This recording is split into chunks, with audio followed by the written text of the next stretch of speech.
PT guys actually came out and helped support, kind of stand out with his planes.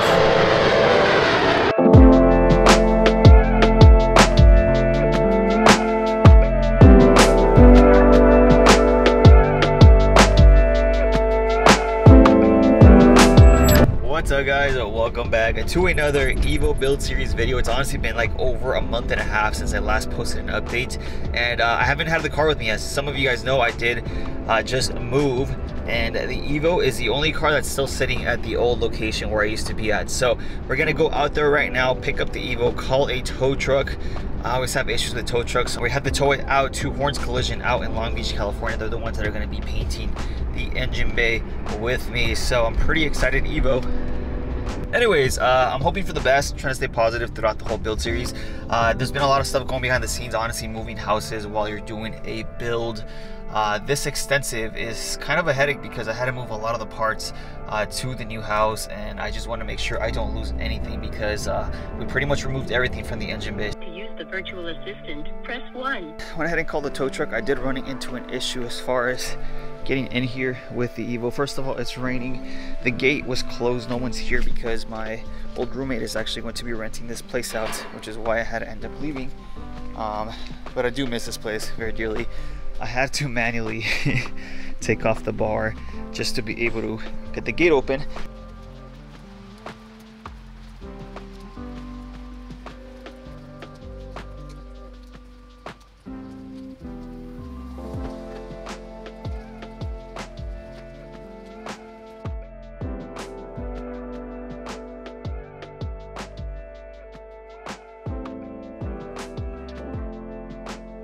I did go ahead and put the hood back on.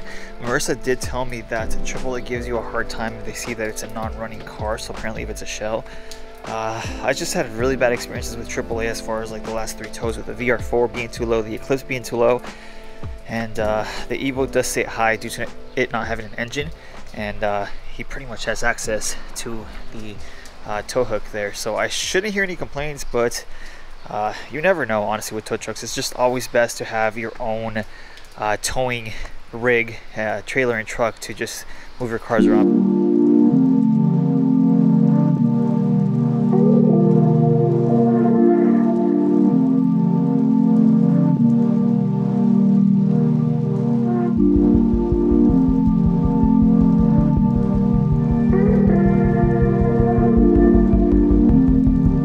So excuse the video quality, but Evo is finally out here. I'm basically gonna go ahead and finish pushing it out right here once the tow truck arrives. Progress is progress, no matter how small. Remember that, guys.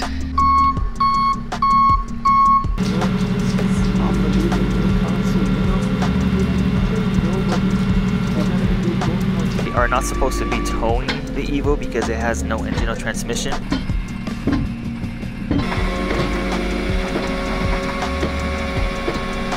The guy was not happy that he had to tow the car. I guess AAA doesn't like towing modified cars, doesn't like towing cars without any engines, and he was giving me a really hard time. Out here at Horns Auto Collision, I see a Integra out there. Where's the tow truck driver?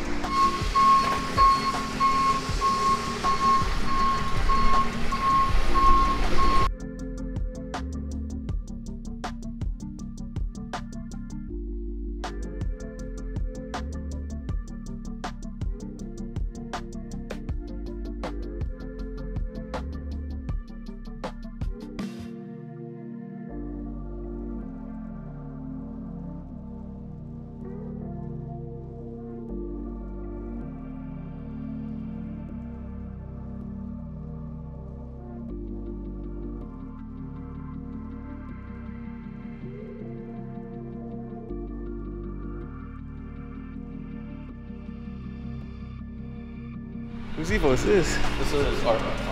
Oh, really? Yeah. Oh, wow, sick. And the Ducati. Is that an SUK? Yeah. Wow. You guys did everything on this, huh? Yeah, so this one's my top car. Oh, really? That's sick, dude. Yeah. Just left Horns Collision. Honestly, huge shout out to Calvin.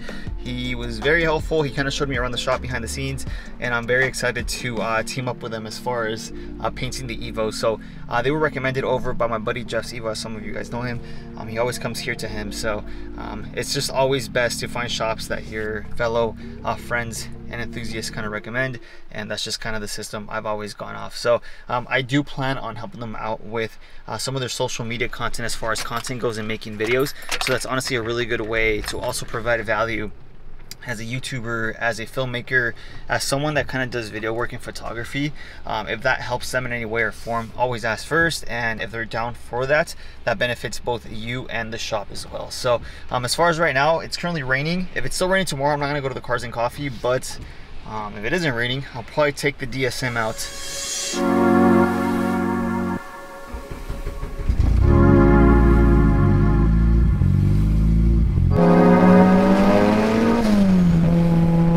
Honestly, a little bit bummed out, broke my lip on the way here.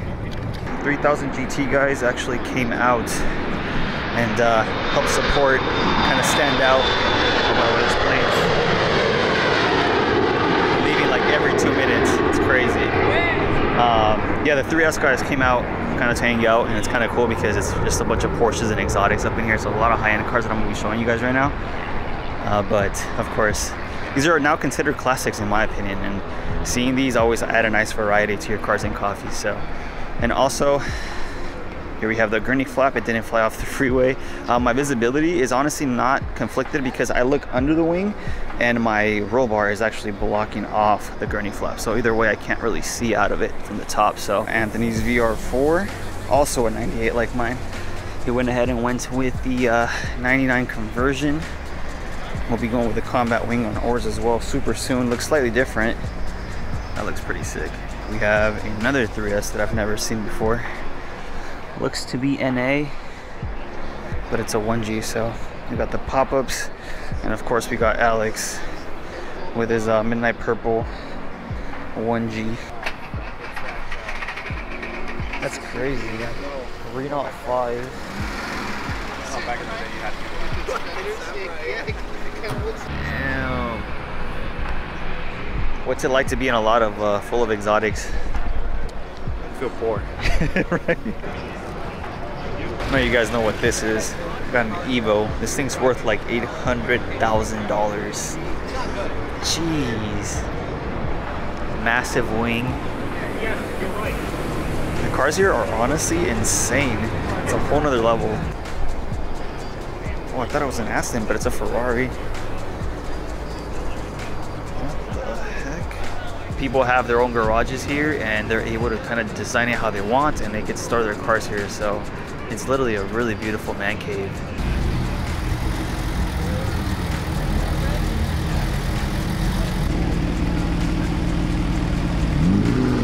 We got a 1921 Bugatti. Wow. That's crazy. It's like a straight race car. It was weird being out with the DSM. I never take it out anymore.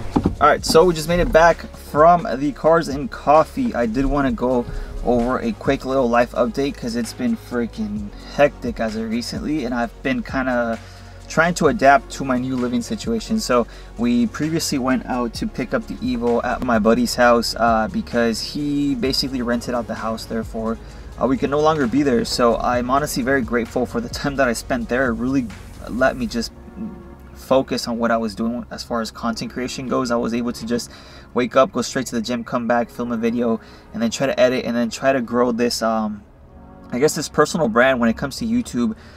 It's a really good platform if you want to build a personal brand, and I feel like the way that society is going as far as social media and just overall how we communicate, I do feel like having a strong personal brand to attract people that are very similar to you in regards to maybe your core values or your interests and hobbies such as cars. This is something that I've been doing for the past 4 years. I started in 2018. And I really found myself invested. Kind of weird because growing up, I've always kind of been used to just always moving around pretty much like year by year. My parents have always moved locations as far as us growing up. What I've realized growing up is that me moving and kind of just always switching schools and not really being able to make very solid friendships with other kids has definitely placed a big impact on me as far as how I am as a person now. And I'm becoming aware of that as far as like why I'm naturally more introverted. Honestly, me going to the Cars and Coffee today kind of put me not outside my comfort zone, but it's something that I don't usually do, and I don't tend to socialize, and I tend to just kind of film what I have to film, go back home, edit, post stuff up, and kind of build this thing, right? So it's kind of weird. I don't really have the experience of going out every day and just socializing with new people. It's something new to me. I have no issue. My social skills have definitely improved over the last 4 years because of YouTube.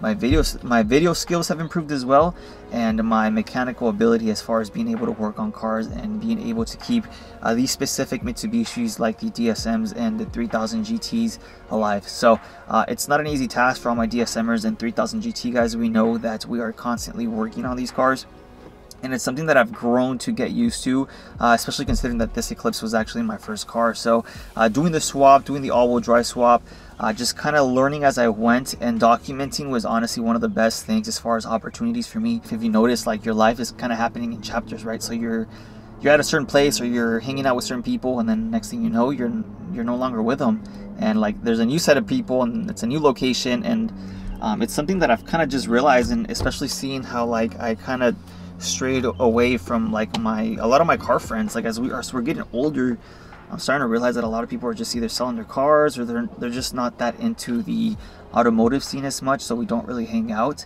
And I think that's normal. When I was 18, 19 with this car, I wanted to go to every single car meet and meet as much people as possible. Now I'm kind of reserved, and I kind of just prefer to work on my cars, you know, for myself. So it's kind of weird. Honestly, just something that I think that I do crave is just stability as far as being able to have a place where I know I'll be good at, and have a space for the cars. So we have the 3000 GT, the Evo, the Eclipse, and I've always struggled finding a location that I'm able to still have the cars together and I'm able to film for the YouTube channel. So as you guys can see, I've kind of immersed myself into this lifestyle, which I feel like is a huge key if you're trying to become an automotive YouTuber. You basically have to put yourself in an uncomfortable situation and try to do everything day by day that kind of shifts your identity to kind of think like a YouTuber, right? And I praise this a lot because I know these struggles of an up-and-coming YouTuber. I feel like I'm still not where I want to be, and I feel like once I reach a certain point or certain amount of subscribers, whatever, I'm still gonna want more. And I feel like as humans we tend to do that a lot, and it's something that I've kind of learned. It's just like life isn't always gonna go the way you want it or the way you expect it, but you still have to trust in it, because I've never felt as dismotivated to stop posting on YouTube, not completely, but like just I feel burned out for sure until now. And I think that's just because I was used to the rhythm. I was used to everything just kind of going the way I needed it to be, and then when mishaps happen or I had to change locations and I had to adapt to just new people and new places, it kind of threw me through a loop, and I started having self-doubt as far as like what I can do with the channel. So I'm kind of using this as hopefully some motivation or kind of just inspiration for someone that might be going through a similar situation. If you're a small creator, maybe not now, but if you're a creator, or if you do something like very similar to what I do, or maybe you're going through a similar situation, just kind of use this as an indication to kind of keep going with what you're doing. I already feel like I'm too invested into this YouTube stuff, and although I could easily just stop posting and get myself a 9-to-5 and kind of have like that stable income to kind of put me into a more relaxed state, I'm kind of running away from that, because it's like that fire on your ass to just kind of keep going and keep it pushing. And I feel like that's the best way to expedite your journey or whatever you're trying to do to get you to that next spot, basically. So it's very scary, honestly, for the most part. When you start an automotive YouTube channel, you tend to go negative. And this is like after whatever you get paid and whatever you spend, you tend to just go negative, because car parts are expensive. Like anything car related, we know it comes with a heavy price, and it's not as easy as a YouTube channel that does jewelry or something, you know, some DIY videos or just talking head videos that are pretty much free. So there's a big difference as far as being a creator and being an automotive YouTuber. Something that intrigues you, it's something that I want to pursue and kind of educate you guys on in the future, just as myself, as Miguel DSM. This is besides the cars. I love the cars. I want to keep posting content about what I do with my cars, and it's something that I feel like a lot of people should be doing, especially nowadays. It's really fun. It only gets harder when you try to make a living out of it. I have to live below my means, and I have to make sure that the cars are going, and I'm constantly just editing and filming as much as I can to kind of jumpstart the algorithm with the YouTube stuff, because it's not easy. It's honestly, there's a reason why a lot of people don't make it. So yeah, Evo's at the paint shop. 3000 GT is over at Mace Performance, getting some repairs just to have it ready and ready to bring it back home.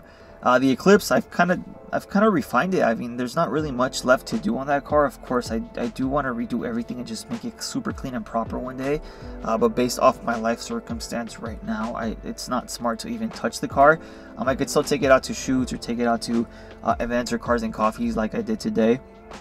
But for the most part right now, my focus is the 3000 GT and the Evo. So shout out to you if you stuck along, you know, my journey since the Eclipse days. That's my first car. But I do eventually want to venture out into other platforms within the Mitsubishi and outside of Mitsubishi. So I do want to build a time-attack car, and I'm kind of leaning towards the Acura Honda side, something reliable that I could beat on and easily just drive back home.